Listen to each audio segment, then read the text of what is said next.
네, 오늘 2부 시간 이남우 교수님 나와 주셨고요. 제가 이번 달부터 그 기존에는 월화 수목금 다 진행을 하다가 제가 지난달 수목금으로 진행이 바뀌었는데 그때 제일 아쉬웠던 게 매주 화요일 교수님 시간 함께 못하는 게 굉장히 아쉬워서 집에서 챙겨봤거든요. 근데 오늘 저도 오랜만에 스튜디오에서 인사드립니다. 네, 안녕하십니까 교수님. 네, 안녕하세요. 예, 반갑습니다. 반갑습니다. 네. 추석 연휴 쉽지 않은데 이렇게 또 마지막 늦은 시간까지 와주셔서 너무 감사합니다. 그러니까 교수님. 제가 원래 화요일 날 출연하잖아요. 근데 화요일 날 좀 일이 있어서 그 목요일 날 했는데 지금 연휴 이제 바로 전에 마지막 네. 방송이네요, 보니까. 그렇습니다. 마지막 방송이고 어디 가십니까 혹시? 아니요, 저는 그 원래 집이 수도권이어서 수도권이어서. 그래서 뭐 선산도 근처에 있고 그래서 여기 뭐 이제 4일 연휴다 이제 네. 여기 서울에서 보내고 있습니다. 어떻게 그럼 내일도 같이 방송하실 거잖아요. 미주미 내일 하십니까? 농담이었습니다. 이렇게 갑자기 스카웃이 들어가시는 건가요? 역시 아이고, 어차피 뭐 복수십니다. 수도권이시니까. 네. 근데 얼굴 보니까 하면 안 될 것 같습니다. 예.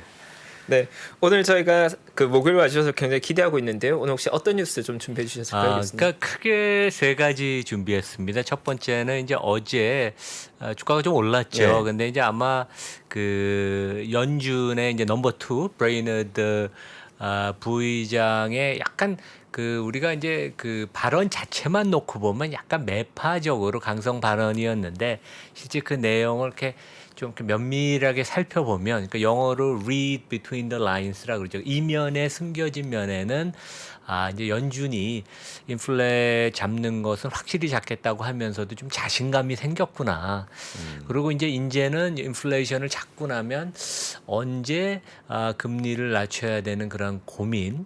그래서 이제 지금 긴축을 당장은 해야 되지만 결국은 이제 완화로 가야 되는 시점 그런 걸 이제 고민을 하는 그런 속내가 조금 보였어요. 그래서 시장이 좀 긍정적으로 얼핏 보기에는 그리고 이제 실제 이분이 발언하고 나서 0.75로 확실히 간다고 예, 이제 했지만 같습니다. 예. 그 발언을 꼼꼼히 살펴보면 그런 내면에 조금 다른 근데 긍정적인 그런 스토리였던 것 같고 동시에 이제 뭐 월가 헤지 펀드 중에 가장 그러니까 특히 2020년에 코로나 터질 때 크레딧 프로텍션을 사서 3천만 불 주가 빠진다고 투자를 해서 거의 4조 원을 한꺼번에 버는 원래는 이제 이분이 행동주의자예요. 에크맨이 그동안 그 행동주의자는 기본적으로 항상 비판을 합니다. 기업이건 이제 투자를 하고 이제 이렇게 고쳐라, 시정을 해라 비판을 하는데 연준에 대해서는 올해 내내 비관적인 얘기를 했는데 에크맨이 드디어 CNBC 스쿼트 박스에 출연해서 연준이 이제 제대로 가닥을 잡아서 상당히 좋다. 그것은 결국 조만간 멀지 않아서 우리가 주식을 좀 공격적으로 사야 되는 시점이 왔다. 이제 바이의 시그널이 멀지 않았다. 이제 이런 얘기를 했습니다. 그래서 아마 이런 것들이 좀 맞물렸던 것 같은데 에크맨 얘기는 워낙 사람들이 많이 따르고 저는 이제 트위터를 팔로우 하니까 그다음에 이제 애플은 좀 전에 분도 얘기해 주셨는데 뭐 팩트는 어차피 다 얘기를 하셨으니까 좀 저의 개인적인 경험. 저는 이제 개인적으로 애플 디바이스를 5개, 저희 집안이 한 18개, 9개 갖고 있고. 한 그다음에 집에서 18개. 제가 여름에 그 미국 갔을 때 이제 제 유튜브 구독자분 중에 애플 일하시는 분이 계셔서 만났어요. 그래서 이제 코퍼티너 가서 그 본사 커피숍에서 만났는데 야, 애플이 진짜 이래서 애플이구나. 그러니까 엄청난 리소스 사람을 투입을 해서 완벽하게 하고 그것을 또 완벽하게 다지고 이제 그런 것들이 진짜 애플의 경쟁력인 것 같고 뭐 어제 이제 신제품 발표에는 별거 없다. 조금 애널리스트들은 가격 인상을 기대를 했는데 실제 미국 국내 가격은 안 올리는 걸로 확정을 했지만 확정했습니다. 그러니까 왜냐하면 이제 워낙 달러가 강세여서 유럽 현지랑 그다음에 중국, 아시아 이런 데 한국도 그렇지만 이제 그 로컬 가격을 그대로 유지하면 이제 마진이 압력을 받잖아요. 그래서 이제 유로 같은 데는 13% 평균 가격을 올리고 중국도 한 0에서 4% 가격은 조금 올리는 것 같아요. 왜냐하면 워낙 달러가 강세니까. 근데 미국 국내 가격은 안 올려서 별로 뭐 특별한 거 없다고 볼 수도 있지만 이 그 행사를 보면 또 역시 애플의 장점이 드러나는 최근에 젊은 사람들 보면 저희 학교도 그렇고 삼성 갤럭시 쓰던 분들이 애플로 많이 스위치합니다. 그러니까 국내도 이제 그게 아마 이제 생태계에 들어가고 하드웨어는 큰 차이를 못 느낄지 모르지만 그 생태계에서 이제 감성적인 부분 이런 게 역시 조금 차이가 나는 그런 면이 작용을 하는 것 같아요. 국내도 보면 젊은 그 MZ 세대 중심으로 애플 스위치가 좀 많이 이루어지죠. 시장에서 약간 우려가 생겼던 부분은 보통 저희가 인플레이션 때문에 원가가 올라가면서 소비재 기업에 얘기할 때 원가가 많이 올라갔으니까 그걸 브랜드 파워를 통해서 오른 원가를 가격으로 전가시킬 수 있는 기업들이 강해질 거다는 논리를 시장에서 많이 선호했지 않습니까? 그러다 보니까 애널리스트도 당연히 그런 관점에서 애플이 마진을 좀 더 확보하길 바랬었던 것 같은데 애플이 가격을 이렇게 동결한 걸 교수님의 관점에 혹시 어떻게 보고 계신지. 그러니까 이런 것 궁금합니다. 같아요. 뭐 경기가 저는 항상 계속해서 미국 경기가 상당히 괜찮다 이제 그런 얘기를 했고 그래서 주가가 뭐 그렇게 많이 폭락하지는 않을 거란 얘기를 했는데 이제 우리가 이제 내구재를 보면 자동차 값이 엄청나게 올랐습니다. 미국에서 그래서 신차 값이 한 3, 4년 전만 해도 평균 단가가 미국의 신차가 3만 달러 초반대였는데 지금 4만 7천 달러예요. 그리고 전기차는 평균 ASP가 6만 달러가 넘었습니다. 그러니까 이렇게 가격을 올리면 근데 이제 자동차 회사들은 진짜 부품값이 많이 올라갔으니까 마진을 확보 위해서 그러는데 애플도 고민을 했을 것 같아요. 왜냐하면 금년에 애플 아이폰의 평균 단가가 전 세계적으로 한 850달러 정도 된다고 하잖아요. 근데 이것도 뭐 어떻게 보면 그 3년, 4년을 보유해서 얻는 그 효능 대비는 그렇게 비싸지는 않다고 하지만 요즘 같은 상황에서 사람들이 물론 2년짜리 할부 프로그램도 있지만 뭐 제일 엔트리 레벨 제일 싼 게 799달러니까 이렇게 쉽게 사기는 어려우니까 그다음에 이제 프로로 가면 뭐 1,000불 정도 되니까 그래서 고민을 좀 했던 것 같아요. 그래서 가격을 조금 올리면 좀 저항이 있을 것 같아서 아마 하드웨어는 좀 매출 총이익률이 조금 떨어져도 그거는 우리가 감내하겠다. 왜냐하면 서비스 부분 아까도 우리 부사장님 얘기했죠. 서비스 부분이 좋으니까. 예. 그래서 이제 끌고 나가는 그런 식으로 해서 지금은 좀 공격적으로 프라이싱을 안 하고 그다음에 물량을 어느 정도 끌고 가는 그다음에 이제 고객들의 로열티를 계속 쌓아가는 이제 그런 국면으로 하고 아마 뭐 오히려 내년에 뭐 가격을 또 올리면 올릴 수 있겠죠. 그다음에 이제 환율 때문에 손해 보는 수출 부분은 유럽 같은 데는 환율 그 절상된 부분에 한 7, 80%만큼 가격 조정을 했고 아시아는 조금 덜 하는 것 같아요. 근데 중국은 아마 미중 관계 때문에 또 가격을 좀 올리면 또 비판이 있지 않을까. 그래서 그런 건지 그거는 뭐 잘 속내인은 모르겠습니다. 그 애플 아이폰에 대한 그 가격 변동분만 제가 방금 CNBC 기사 나와서 요것만 간단히 전해드리고 네네, 기사 그러시죠. 이어가도록 하겠습니다. 지금 아까 말씀하신 애플 가격에 대한 변화를 같이 보시면 좋은데요. 여기 나오는 것처럼 한번 좀 같이 본문을 좀 보겠습니다. 자, 여러분 나오는 여기 보시면 지금 미국은요 똑같이 키핑 유지한다고 적었습니다. 가격을 동결한다고 보시면 되겠죠. 그다음 밑에 보시게 되면 똑같이 애플 폰에 대해서 지금 중국에서 애플 아이폰 14에 대해서 가격을 올리지 않는다 발표했기 때문에 미국, 중국에 동결한다고 보시면 좋을 것 같고요. 그렇죠. 예. 내린 다음에 일부 국가 같이 보시면 좋은 영국은 70유로가 올라갑니다. 가격이 좀 올라간다고 보시면 좋을 것 같고요. 호주 역시 지금 미국을 치게 되면 30달러 넘어가게 올라간다고 보시면 되겠죠. 일본도 역시 21,000엔이면 한 20만 원 좀 넘게 올린다고 좀 보시면 좋을 것 같고요. 독일 역시 좀 올렸는데 100유로 올렸습니다. 그래서 저희가 보기에는 지금 이제 미국, 중국만 안 올린 건데 이제 어떤 때 왜 안 올라가 봤더니 쭉 내려보니까요. 아래 부분에 보시면 지금 현재 2012년 이후 처음으로 중국의 현재 총 아이폰 수가 3억 대를 밑도는 그런 모습이 나왔답니다. 그러니까 일단 아까 얘기했지만 뭐 여러 가지 제로 코로나 정책 때문에 좀 안 팔리다 보니까 이거를 조금 떠받치기 위해서 가격을 동결한 게 아닌가 나오고 있으니까요. 뭐 하나의 좀 중국에 대한 편의를 봐준 게 아닌가 생각이 들고 지금 떨어지고 있는 아이폰 대수에 대한 약간의 좀 떠받치는 그런 모습을 보이려고 동결한 걸로 좀 보입니다. 참고하시면 좋을 것 같습니다. 상반기에 전 세계적으로 스마트폰 출하가 한 10% 감소했으니까 예, 맞아요. 예. 업계 상황이 그렇게 녹록한 상황은 아닙니다. 예. 되게. 상당히 전략을 잘 짜는 것 같아요. 네. 애플이 어디는 어디 나오고 역시 애플이고 역시 영리하다. 애플. 예, 맞습니다. 예. 예. 역시나 애플이다. 애플이다. 예, 네. 라고 볼 수 있을 것 같습니다. 그리고 전 사실 교수님 뵈면 꼭 여쭤보고 싶었던 게 제가 또 기억하는 게 올해 2월부터 제가 여기 사회자석에 앉아서 교수님하고 같이 스튜디오 진행할 때 교수님께서 항상 연초에도 현재로 봤을 땐 S&P 500 가이드가 대략 밸류에이션과 EPS를 고려할 때 3,800 정도까지는 조정될 것 같다는 말씀해 주셨을 때 저는 사실 그때가 아마 한 4,400 이 정도였으니까 내려가는 폭을 굉장히 넓게 보고 계신다고 했는데 실제로 거의 3,800, 뭐 3,630까지 빠지기 전 거의 3,800까지 딱 운이 내려왔잖아요. 좋았습니다. 네, 그래서 제가 역시 교수님 말씀을 잘 들으겠구나 이렇게 생각을 굉장히 많이 해서 오늘 제가 꼭 여쭤보고 싶었던 게 현재 S&P 500은 밸류에이션적으로 좀 합리적인 수까지 왔다고 봐야 될지 아니면 여기에서 뭐 추가적인 조정에 좀 반등으로 볼 만한 밸류에이션의 근거가 있을지 그런 전망에 대해서 의견 좀 여쭤보고 싶습니다. 그러니까 여기 그 그림을 제가 먼저 이제 매크로 얘기한 다음에 하려고 그러는데 여기 이제 그림 잠깐 보여주시면 이 이제 증권사에서는 그 퍼 밴드라는 거를 우리가 쓰잖아요. 이제 일반 투자가들은 좀 낯설으실지도 모르는데 이제 빨간 선이 2007년 이후로 S&P 지수고 그 파란 선이 S&P 지수 기준으로 퍼가 10배, 12배에서부터 24배일 때 올라갑니다. 그러니까 퍼 밴드가 올라가는 거는 그만큼 이제 기업 이익이 올라가니까 퍼 밴드가 올라가죠. 그래서 2009년 금융위기 이후로 미국의 퍼가 한 10배, 11배에서 24, 5배까지 지속적으로 저금리로 완전히 가면서 주가의 그 레벨업, 그러니까 퍼의 레벨업이 됐고 그 다음에 이제 금년 들어서 금리 인상에 대한 우려가 심해지면서 이제 퍼가 16배까지 내려왔던 게 3,700이고 최근에 이제 반등을 해서 18, 19배까지 갔는데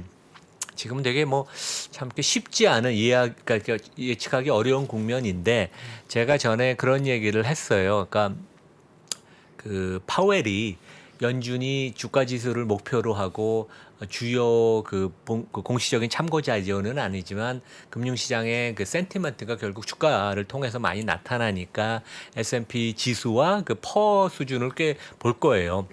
파월 의장도 보고 그 이사회 멤버들도 보면 근데 이제 지금 같이 금리가 이미 많이 올라왔고 4% 기준금리가 거의 갈 텐데 퍼가 여기서 다시 19배, 20배 가는 거는 뭔가 잘못됐다고 과열이라고 생각할 거기 때문에 제 생각에는 지수가 좀 높으면 높을수록 되게 상당히 부정적인 발언을 할 거고 그리고 또 이제 S&P가 3,500, 600 이하로 내려가면 상당히 금융시장이 실물 경제를 또 끌어내리는 그런 부정적인 역할을 하기 때문에 파웰은 한 3,500, 600에서 4,000 사이를 당분간은 원할 겁니다. 그래서 아마 그분이 원한다고 주가가 그렇게 가는 건 아니지만 당분간은 하여간 박스권에서 그냥 왔다 갔다 하는 게 아닌가. 개별 종목은 많이 움직이겠지만.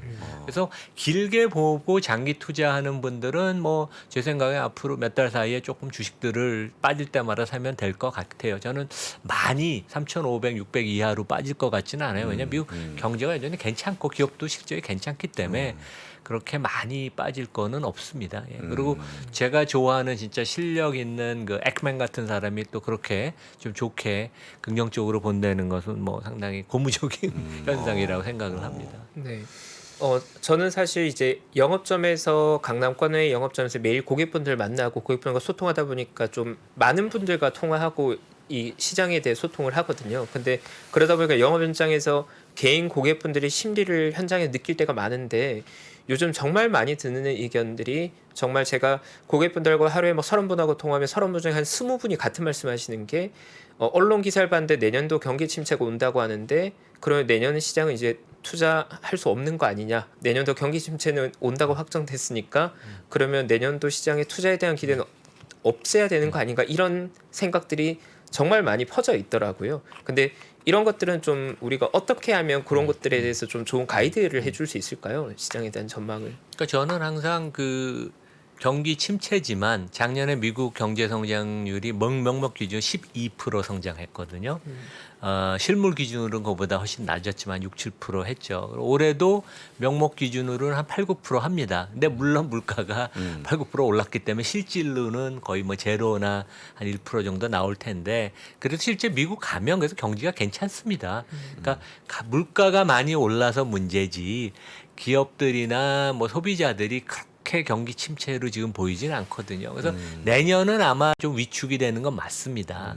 하지만 경기 침체라는 건 보통 우리가 얘기하면 진짜 소비자가 헐리 쫄라매고 막 심각하게 소비를 지출을 그 줄이고 그러는데 그런 상황은 미국은 아닙니다. 그러니까 이제 기업 실적들이 나오죠. 그래서 제 생각에는 그런 면에 있어서는 조금 연준도 이게 우리가 금리 통화 긴축을 좀 해도 미국 경기가 체질이 상당히 괜찮아서 이게 휘쳐버리지 않겠다는 그런 조금 자신감도 최근에 몇 달 사이에 좀 드는 것 같아요. 그래서 조금 더 자신감 있게 금리를 올리겠다는 생각도 하는 것 같고. 그래서 제가 이건 금년에 5월하고 7, 8월 미국을 갔었던 느낌은 경기가 우리가 보통 얘기하는 경기 침체라는 표현이 어울리지 않는 그런 상당히 경기가 상당히 무난히 괜찮다. 한국보다 경기가 좋습니다, 확실히.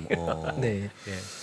그리고 저도 교수님께 좀 궁금한 부분들이 있었던 게 보통 우리가 얘기할 때 금융시장은 경제를 선행해서 반영하고 보통 그 이후에 실물 자산들 가격이 이제 따라간다고도 말하지 않습니까? 그럼 이제 금융시장은 이미 S&P 500 기준 23% 정도의 조정으로 나타났고 그 뒤를 따라서 부동산 가격이 조정될 거라는 이야기도 최근에 많이 나오고 있는데 과거의 사례나 경험에 비춰봤을 때는 그런 부동산 자산의 가격이 하락이 온다고 하더라도 심각한 하락이 아니라면 금융시장은 또 선행한 만큼 먼저 반등할 수 있다고 봐야 될지 아니면 부동산 시장이 하락 추세로 들어가게 되면 금융시장은 또 한동안 좀 힘든 꼴을 겪게 될지 이런 것들에 대해서 혹시 어떤 관점? 그러니까 부동산은 실제 부동산 시장을 가서 매수 매도 호가 가격 체결을 보면 5월부터 완전히 꺾였어요. 제가 그 얘기 전에도 했었는데 왜냐하면 저는 그 어느 지역을 가나 부동산을 방문을 하거든요. 왜냐하면 사람들 사는 라이프스타일을 볼 수도 있고 그다음에 그 로컬 경기를 볼 수도 있고 근데 실제 가서는 그러니까 샌프란시스코 같은 데는 작년만 해도 물건을 내놓으면 일주일 이내에 팔려요. 그리고 보통 비딩이 2-30명이 붙고 현금으로 삽니다. 그러니까 내가 모기지 30년짜리 빌려서 비딩하겠다 그러면 기회가 없습니다. 네, 그렇죠. 근데 5월, 6월 들어서는 물건을 내놓으면 몇 주 걸리는 경우도 있고 매수하는 사람이 30명이 전에 있다가 지금은 2-3명. 그리고 내놓은 가격에 안 팔려서 값을 내리는 경우도 점점 좀 많았고 실제 그래서 통계는 좀 늦게 잡혀요. 왜냐하면 매매가 계약을 체결하고 실제 클로징 되고 그게 통계로 잡히는 건 2-3달 후여서 실제 시장에서 느끼는 것은 5월부터 꺾였고 그래서 이제 7월부터 약간 지금 신규 그 거래되는 게 가격이 뭐 6월달 대비 7월이 꺾였다 뭐 그런 얘기가 조금씩 나오잖아요. 그래서 이제 그런 것 같고 연준이 조금 좋게 보는 것도 부동산 시장도 과열해서 좀 꺾이니까 자기네가 금리 인상한 효과가 나타난다고 생각을 하는 것 같아요. 근데 한국보다는 미국은 주택담보대출을 해줄 때 원칙을 되게 지킵니다. 우리는 뭐 어떤 때는 또 뭐 많이 레버리지를 해서 내가 실제 내 돈 없이 전세 같은 게 그런 거 전세 끼고 사는 게 내 돈 별로 없이 레버리지를 많이 하는데 미국은 당연히 전세가 없고 그 다음에 나의 그 월급 명세서를 정확하게 제출해서 세후 내가 필요한 경비를 제외하고 얼마만큼 내가 모기지 금리. 그러니까 미국은 원리금을 꼭 분할 상환해야 됩니다. 한국은 원래 그런 것 때문에 IMF가 왔지만 최근에 그런 게 느슨해졌죠. 그래서 물론 무리해서 집을 최근에 좀 사는 경향이 있지만 국내보다는 훨씬 엄격한 원칙을 금융기관이 적용해서 사서 그렇게 그 상환 능력이 부담이 되지는 않거든요. 그래서 꺾여서 뭐 제 생각에는 가격 기준으로 부동산도 뭐 5% 10% 아니면 그 이상 조정을 받겠지만 뭐 부동산 시장이 뭐 20-30% 폭락하는 그러한 급격한 그 뭐 침체 그렇게는 오지 않을 거라고 생각합니다. 그리고 기본적으로 지금 미국은 주택 공급이 좀 부족하거든요. 인구가 조금씩 계속 늘고 있고 그래서 뭐 어떻게 보면 건전한 조정을 부동산 시장도 걷는다고 생각해요. 그리고 기본적으로 뭐 일자리가 많고 그 근로자들의 임금이 요즘같이 계속 꾸준히 늘어나면 기본적인 부동산에 대해 수요는 꾸준히 있으니까 예. 그렇습니다. 근데 아까 말씀하신 브레이너드 부의장, 네. 저는 이 기사 보고 그냥 금리 인상에 동조한다고 봤는데 혹시 이분이 얘기한 것 중에 좀 특징이 뭐가 다른 게 있습니까? 그러니까 이제 요 얘기가 예, 있었어요. 여기 예, 이제 예. 한번 띄워주시면 그러니까 여기 이제 파란 걸로 보면 at some point 어느 시점이 되면 우리가 너무 통화 긴축을 강력하게 하면 그것이 이제 오버슈팅, 그러니까 너무 오버킬, 그러니까 이제 경제를 죽일 가능성에 대해서 우리는 그것도 이제 걱정을 해야 그렇죠. 된다. 그래서 너무 통화 긴축을 지금은 당장은 금리를 올리지만 어느 시점이 되면 그것을 이제 완화할 수밖에 없다는. 그리고 이분이 이제 여기 빨간 그 위에 박스를 보면 경제의 일부 부문들은 이미 좀 둔화되기 시작했다. 그게 이제 아마 내구재 소비, 주택 네. 이런 걸 것 같아요. 근데 그런 면에 있어서는 조금 자신감을 확실히 연준이 잡은 것 같고 이분의 커멘트를 보면 단기적으로는 금리를 우리가 확실하게 인플레 잡혀서 올리지만 결국 어느 시점이 되면 여기서 이제 낮은 인플레가 몇 달간 지속되는 걸 보면 이제 그 이후로 우리가 이제 입장을 바꾸게 되는데 그게 아마 2~3% 정도 인플레겠죠. 그래서 뭐 당분간은 아니고 내년 뭐 2분기, 3분기 잘 되면 이제 그 정도 갈 텐데 그때 되면 이제 스탠스를 바꿀 수 있다는 이제 그런 얘기인 것 같습니다. 예. 요점이 조금 약간 특징이 있었던 것 같아요. 네. 네. 시장은 이걸 나쁘지 않게 해석했던 거. 네네. 그 저도 요게 조금 눈에 들어오더라고요. 네. 그렇습니다.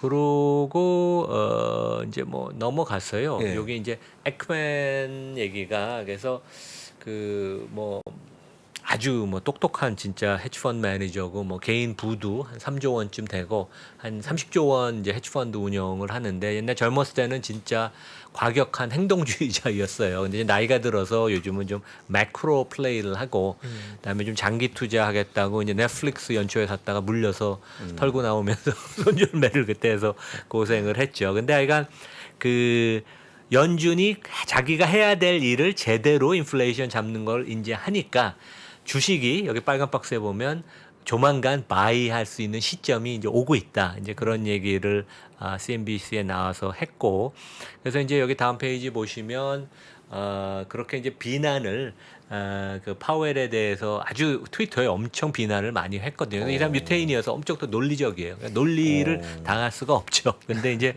파웰에 대해서 이제 좀 제대로 가닥을 잡고 일을 한다. 이렇게 칭찬을 해줬습니다. 그래서 이제 이런 좀 영향력 있는 인플루언서들, 월가의 좀 대가들이 이제 연준이 리더십을 갖고 시장을 이끌어가고 그 연준 내에서도 좀 공감대가 옛날에는 이제 파웰은 이제 소프트한 발언하면 다른 또 이사회 멤버들이 좀 강성 발언을 해서 조율이 안 되고 그랬잖아요. 근데 지금은 또 코디도 잘 되는 것 같고 그런 면에 있어서는 뭐 방향이 매크로 쪽에는 좀 잘 가는 것 같습니다. 커머디티 가격도 요즘 좀 내려가니까 그런 면에서 물론 경기에 대한 우려는 있지만 그래서 주가가 빠지다가도 또 이제 반등을 하고 그러는 것 같아요. 그러니까 이런 분들이 이런 얘기 해줘야 되는데 좋은 얘기인데요. 저 진짜 비레크만 이렇게 칭찬한 거 드문 케이스인데 하여간 지금 우리가 연준이 좀 못한 부분을 다시 한번 칭찬하는 그런 모습 보여서 일단은 원래 그 가는 방향이 정해진 그러니까 좋은 방향으로 가고 있는 건 맞는 거죠. 연준이 가고 있는 방향 자체가. 그렇죠. 네. 그리고 이제 파웰이 경제학 박사가 아니잖아요. 그래서 이제 그렇죠. 항상 네. 그 부분이 2% 부족해서 이제 비난을 받고 이제 특히 변호사 출신이니까 좀 뭔가 부족한 거 아닌가. 근데 이제 그 워낙 소통 능력, 리더십 이런 것들이 뛰어났는데 연준 내에서 이제 잘 그 방향을 잘 잡아가는 것 같아요. 네. 자 그럼 이제 애플 아이폰 얘기를 좀 더 해보겠습니다. 제가요 다음 주쯤에 미 현지에 있는 분을 모셔갖고 한번 애플 아이폰에 대한 반응을 직접 인터뷰를 해보려고 하는데 다음 주에 여러분들 다시 한번 우리 글로벌 라이브 지켜보시면 좋을 것 같습니다. 날짜가 정해지 않았습니다만 다음 주 중에 할 거니까요. 일단 기대하시면 좋을 것 같고 반응 혹시 좀 나왔습니까? 이 관련해서? 그러니까 뭐 그냥 무난하다는 평이에요. 무난하다. 네, 그래서 뭐 이제 그 제품의 성능과 관련된 서프라이즈는 없을 거라고 그렇습니다. 생각은 예, 했는데 이제 예. 가격 정책을 어떻게 할지가 좀 궁금했는데 이제 제가 이거는 아이폰 12. 근데 저는 2007년부터 한 너댓 번 바꿀 때마다 항상 다 아이폰을 썼어요. 그래서 이제 아이폰 되게 잘 알죠. 그래서 저의 경험까지 녹여서 제가 말씀을 좀 드리겠습니다. 그래서 이제 그건 골드만 코멘트인데 그냥 조금 미세한 임프루먼트 성능에 있어서 뭐 큰 게 없었다. 근데 이제 골드만 애널리스트는 지금 뭐 수년째 계속 부정적인 의견을 해서 지금도 목표 주가가 뭐 110불인가 120불인가 그렇습니다. 이 친구는 되게 많이 틀려요. 근데 이제 재밌는 기능 중에 하나가 저도 이제 영상을 들어가서 봤는데 그 저도 이제 아이폰을 쓰면 이제 내비를 켜고 차 앞에 이걸 올려놓잖아요. 근데 차가 전복이 되거나 교통 상황이 나면 이거를 아이폰이 다 감지를 해서 머신러닝 그 기능이 들어가서 판단을 합니다. 그래서 사진은 당연히 찍고 내가 의식 불명이 되면 그 119에 전화를 해서 자동으로 그 연결을 해요. 여기 교통사고가 났으니까 구조하러 오시라고. 그러니까 이런 것들이 사람의 그 세이프티 관련돼서 좀 더 진일보한 이제 그런 약간 그러니까 이런 것도 이제 아이폰이 할 수 있구나. 그러니까 되게 똑똑한 머신러닝을 이용해서 이제 한다고 합니다. 그리고 이제 특징이 한국은 우리 이동전화가 안 터지는 데가 없지만 미국은 저도 이번에 운전하고 갈 때 그 숲길을 가거나 고속도로 갈 때 전화 안 되는데 유튜브 이렇게 틀어놓고 음악 듣고 가다 안 터지는 데가 되게 많아요. 그래서 이제 이번에 인공위성을 통해서 SOS 치는 기능이 있다고 그랬잖아요. 그게 국내에선 이해를 못하죠. 미국은 전화 안 되는 데가 많아서 이제 그런 기능도 이제 만든다. 이 안에 이제 그거를 심어갖고 이제 그런 거 보면 참 그 제가 만난 엔지니어분도 그 조그만 부분을 하지만 자기가 일했던 다른 제조업에 비해서 엄청난 엔지니어 수를 투입을 해서 완벽을 기하고 그 애플의 그 품질의 그 차별화 포인트인 것 같습니다. 그래서 이게 이제 골드만의 그 자료인데요. 이번에 보면 이제 그 좀 저가 폰이 이제 미니를 없앴고 그다음에 이제 아이폰 14 기본 기종의 플러스라는 좀 스크린도 크고 이제 그걸 해서 아이폰 14가 $799, 그다음에 이제 14 플러스가 899. 그러니까 이제 약간 요걸 통해서 조금 ASP의 그 평균 단가 상승을 추구를 하는 것 같아요. 그다음에 이제 프로들은 값의 변경이 없고, 그래서 이제 우리 아까 좀 전에 얘기한 것처럼 아이가 뭐 스마트폰, 핸드폰 시장도 좋지 않고 중국 경기도 좋지 않으니까 조금 지금은 가격 인상을 좀 삼가하는 어떻게 보면 제 생각에 현명한 경영 전략 같습니다. 그리고 이제 국제 시세, 그러니까 이제 해외에서 판매되는 것은 아까 말씀드린 것처럼 유럽은 그 유로화 대비 달러화가 16% 강세가 됐는데 작년 대비 로컬 현지 가격을 13% 평균 올렸고 아시아 가격은 중국 같은 데는 이제 거의 올리질 않았다. 이제 뭐 그래서 이제 뭐 전략적으로 똑똑하게 반영을 하는 것 같습니다. 예.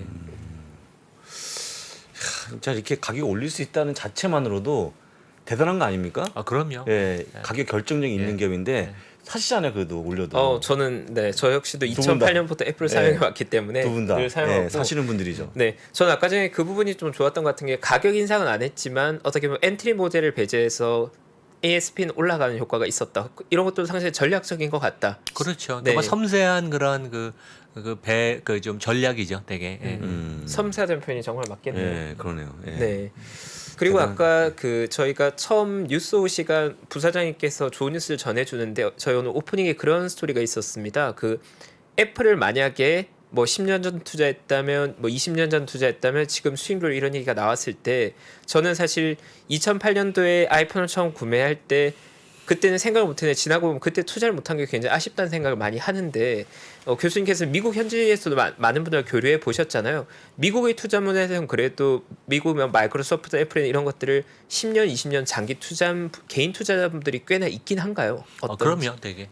예. 네. 뭐 당연히 이제 뭐 ETF를 통해서도 많이 하시지만 뭐 애플 같은데 장기 보유를 많이 하고 국내 뭐 서학개미 우리 국내 투자가들도 미국 그 보유 종목 중에 2등이지 않습니까? 그리고 네. 뭐 애플은 뭐 워낙 좋은 회사지만 또 이익의 안정성, 주가의 그 안정성이 또 더 뛰어나니까 그런 면에 있어서는 또 테슬라와 다른 성격을 가진 그런 뭐 아주 고품질의 저 우량주라고 우리가 볼 수 있고 뭐 당연히 장기 보유해야죠. 그래서 지금 이제 여기는 9월 달에 그 실적 마감을 하잖아요. 보통 이제 기업은 12월에 하는데 그래서 이제 지금 9월이면 내년 다음 그 10월에 시작하는 회계연도 기준으로 우리가 이제 펄을 봐야 되는데 그 정도면 뭐 내년에 이익이 별로 증가 안 한다고 월가에서 보는 것 같아요. 한 4~5%. 그러면 이제 퍼가 24배여서 뭐 아주 싼 거는 아니지만 워런 버핏이 2분기에 주식 많이 샀잖아요. 주가 많이 네, 빠졌을 때. 그렇죠. 그래서 근데 24배면 제 생각에는 너무 비싼 거 같지도 않아요. 그래서 그냥 뭐 무난한 가격 아닌가. 예. 예. 네. 제가 사실 이 질문을 여쭤본 게 저는 2011년부터 국내 증권사에 재직 중이지만 2017년 정도부터 국내 투자자분들이 해외 투자를 했고 국내 증권사들도 2016년 하반기가 돼서야 그 해외 투자 가능 인프라를 만들었는데 사실 해외 투자를 하기 이전까지 제가 했던 업무들이나 만났던 고객분들의 성향은 생각보다 주식을 5년, 10년 가져간다는 개념이 그렇게 많지는 않았던 것 같습니다. 제가 강남권에 있어 비교적 거액 고객분들임에도 불구하고 장기 투자보다는 그래 주식은 1년 아니면 좋을 때 잠깐 했지 이런 인식들이 좀 있었던 것 같은데 미국은 그게 아니라 롱런하게 장기 투자가 가능한 시장이더라고요. 그래서 사실 저희 글로벌 라이브 같이 한 분들도 좀 장기 투자의 경험을 많이 쌓아가시면 그렇죠. 좋을 것 같다는 생각이 들어서 한번 여쭤봤습니다. 그러니까 국내는 시가총액 기준으로 톱 10이 매년 10년 단위로 보면 10개 중에 2-3개 살아남고 나머지 계속 바뀌는데 미국은 거의 톱 10이 그대로 유지가 되죠. 한두 개, 2-3개 빠지고 7-8개 그대로 가니까 네. 그러면서 장기 투자가 더 성공할 수 있는 그런 그 전략이죠. 네. 미국은. 그러니까 사실 국내 투자 오히려 많이 해보셨던 분들이 미국 투자하면 좀 당황하시는 게 미국은 굉장히 그 추세가 롱텀 하지 않습니까? 국내는 사실 대형주들도 추세가 1년 6개월이면 꺾이거나 6개월 만에 꺾이거나 이렇게 하는데 미국은 장기 추세가 10년씩 이렇게 가다 보니까 그 추세를 다 누리려면 그 보유 기간이 굉장히 중요하더라고요. 국내는 모든 기업이 그렇지 않지만 일부 기업이 대주주가 상속을 하거나 그러면 또 의도적으로 아니면 주가가 낮은 것을 원하기 때문에 그런 사이클에 걸리면 몇 년 동안 또 고생할 수도 있고. 근데 미국은 그런 경우가 거의 없으니까요. 네. 예. 그렇습니다. 약간 그 연휴 전날 나오기 되게 힘드신데 너무 오늘 귀한 시간. 너무 반가웠고 잘 나오셨습니다, 교수님. 길이 안 막히더라고요. 다음 주는 다시 화요일. 예, 화요일 날로. 예. 네, 오늘 사실 제가 교수님 오랜만에 뵈서 제가 너무 반가운 마음에 정말 지혜를 정말 너무 많이 얻어서 너무 감사하고요. 네, 다음에 또 기회 될 때 인사드리겠습니다. 네, 감사합니다. 네, 고맙습니다. 즐거운 연휴 되십시오, 교수님. 네. 감사드립니다. 네. 네, 교수님과 저희 함께 시장 리뷰해 봤고요. 언제나처럼 전 또 수업을 듣는 학생의 마음으로 너무나 귀한 말씀 잘 들은 것 같습니다. 구독자분들께도 좀 귀한 시간 됐으면 너무 좋을 것 같고요. 저희 잠시 광고 보고 와서 오늘 글로벌 개장 시황 부사장님과 함께 지켜보겠습니다. 옛날에는 우리는 개인 투자들이 사면 장이 빠지고 개인 투자들이 팔면은 장으로 오르고 이런 얘기 했잖아요. 그런 얘기 하는 사람들은 정말 진짜 이제 물러나야 돼요. 제 경험상 캐시가 최고입니다. 10년 있으면 엄청난 기회가 와요. 평일 600석 전석 매진 2022 하반기 자산시장 대전망이 온라인으로 출시됐습니다. 우리는 펀드 매니저가 아니에요. 그리고 우리 전문가가 아니에요. 왜 자꾸 우리가 전문가가 되려고 그래요? 아파트 사고 재산 올라가고 그게 다 내 덕인 줄 알잖아. 근데 중앙은행 덕이라고. 거기서 내셔줄 때 같이 들어가야 돼. 근데 지금 들이마시는데 그 앞에다 대면 빨리 들어가지. 주식 부동산 투자에서 꼭 알아야 할 핵심 포인트를 압축한 5시간의 강의 2022 하반기 자산시장 대전망. 자세한 사항은 3프로TV 영상 하단의 댓글을 확인해 주세요.